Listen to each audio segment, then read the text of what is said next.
আসসালামু আলাইকুম রহমতুল্লাহ বরকাত নাহমাদুহু ওয়া নুসাল্লি আলা রাসূলিল কারীম আম্মা বাদ ক্বালা আল্লাহু তাআলা ফি কুরআনিহিল মাজিদ ওয়াল ফুরকানিল হামিদ ফাইজা কারাতাল কুরআনা ফাস্তাইজ বিল্লাহি মিনাশ শাইতানির রাজিম বিসমিল্লাহির রহমানির রহিম। প্রিয় ইমানদার মুমিন মুসলমান ভাইয়েরা, আজকের বিষয় হচ্ছে অটো চালান বন্ধ করার আমল। অটো চালান বন্ধ করার আমল। যদি দেখেন কোনো রোগীর বারবার জিন বন্দি করতেছে, জিন হত্যা করতেছেন, তারপর আবার আসতেছে, একের পর এক আসতেছে, বারবার অসুস্থ হচ্ছে, তাহলে বুঝবেন যে এটা অটো চালান রাস্তার উপরে। তো অটো চালানকে ধ্বংস করার জন্য, অটো চালান কেটে দেওয়ার জন্য আপনার মুমিন জিন লাগবে বা মুয়াক্কাল হুজুর লাগবে, স্পেশাল ইফরিত জিনের বাসা লাগবে। এই ইফরিত জিনের বাসাকে আপনার হাসিল করতে হবে, হাসিল করে ওরে দিয়ে কাজ করতে হবে। ওরে দিয়ে এই ইফরিত জিনের একটা বাসা, একজন হোক আর 100 জন হোক, এদেরকে পাঠাবেন। ঠিক আছে, যে এটা একটু ধ্বংস করে দেন। আর আপনি কি করবেন, আপনি যে আয়টা তেলাওয়াত করবেন, আয়টা হচ্ছে সূরা নিসার ৭৬ নম্বর আয়াত, সূরা নিসার আয়াত নম্বর ৭৬, এটা পাঠ করবেন। আয়টা হচ্ছে আউযু বিল্লাহি মিনাশ শাইতানির রাজিম বিসমিল্লাহির রহমানির রহিম। আল্লাযীনা আমানু ইউকাতিলুনা ফি সাবিলিল্লাহি ওয়াল্লাযীনা কাফারু ইউকাতিলুনা ফি সাবিলিত তাগুতি ফাকাতিলু আউলিয়া আশ-শাইতানি ইন্না কাইদাশ শাইতানি কানা দাইফা। এটাকে আপনি 3বার পাঠ করে ফুঁ দিবেন, 3বার পাঠে 3টি ফুঁ দিবেন। এভাবে পাঠ করবেন আপনি সূরা আরাফের ২০ নম্বর আয়াত, বিসমিল্লাহির রহমানির রহিম। ও আইয়ান জাগান্নাকা মিনাশ শাইতানি নাজগুন ফাস্তা ইজবিল্লাহি ইন্নাহু সামিউন আলিম। সামান্য ছোট্ট আয়াত, এটা পাঠ করবেন একবার।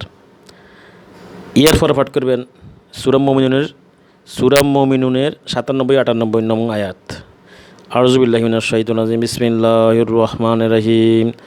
আউযু বিকা মিন হামাযাতিশ শাইতান ওয়া আউযু বিকা রাব্বি আইয়াদুররুন।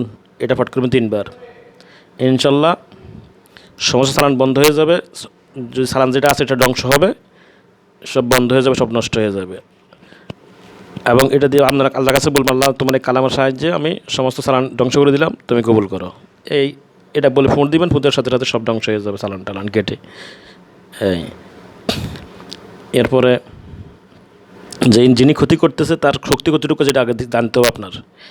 যে ক্ষতি করতেছে বা করাইতেছে, যদি কোনো লোকে যায় ক্ষতি করায়, তাহলে তার ক্ষতিগুলো তার দিকে ঘুরে দিবেন। আর যদি তান্ত্রিক করে, তাহলে ক্ষতি ঘুরে দেওয়ার দরকার নাই। তান্ত্রিক ওয়ার্নিং দিবেন তার জিন দ্বারা, তার বাসা দিনকে তাকিয়ে আনবেন, আনি দেখবেন যে উনি এই ক্ষতি করতেছে, তো ওনাকে বলে দেন যেন ক্ষতি না করে। যদি না শুনে, তাহলে যত জিন আছে সবগুলো বন্ধ দিবেন, যা আছে স্টকে জমা, যেখানে থাকুক সব আল্লাহর কালামের কাছে সব ফেল মারবে। আল্লাহ বলছে লা ইফলিহুস সাহিরু হাইসু আতা, জাদুঘর কখনো সফল হবে না কোরআনের মোকাবেলায়। লা ইফলিহুস সাহিরু হাইসু আতা, জাদুঘর কখনো সফল হবে না কোরআনের মোকাবেলায়। অতএব আপনি তখন তার, যদি সে না শুনে, আপনার ওই রুগীর ক্ষতি করা বন্ধ না করে, তাহলে আপনি তার সমস্ত কিছু ধ্বংস করবেন। তার আসন ধ্বংস করবেন, জাদুর লাঠি ধ্বংস করবেন, ত্রিশূল থেকে ত্রিশূল ধ্বংস করবেন, তার মন্ত্রশক্তি ধ্বংস করবেন, জাদুর শক্তি ধ্বংস করবেন। কী শক্তি আছে সবগুলো আগে লিস্ট করবেন। তার আপনার মুমিন জিন ফাটাই আগে জানবেন তার কী শক্তি আছে স্পেশাল। এই শক্তিগুলো সবগুলো একটা একটা করে ধ্বংস করাবেন, করে তার হাতে পায়ে সিউল লাগাবেন, তার সমস্ত ধ্বংস, সাধনা শক্তি ধ্বংস করবেন। যদি সাধন কিছু জিন থেকে ওটার বন্দি দিবেন, তো দেখবেন সে সিধা হয়ে যাবে। আর যদি সে এমনি করবেন, আচ্ছা ঠিক আছে যান, আমি আর তার ক্ষতি করবো না, তোর তো হইল তাহলে সুযোগ দিবেন, 1বার 2বার 3বার সুযোগ দিবেন। 3বারের সময় তখন তার সব কিছু ধ্বংস করবেন, প্রথমবার করবেন না। এই জন্য এভাবে অটো চালান বন্ধ করে দেবেন, ইনশাল্লাহ তো আর সুখী সুস্থ হয়ে যাবে। ওমা তৌফিক ইল্লা বিল্লাহ, আমাদের ইল্লা বালা।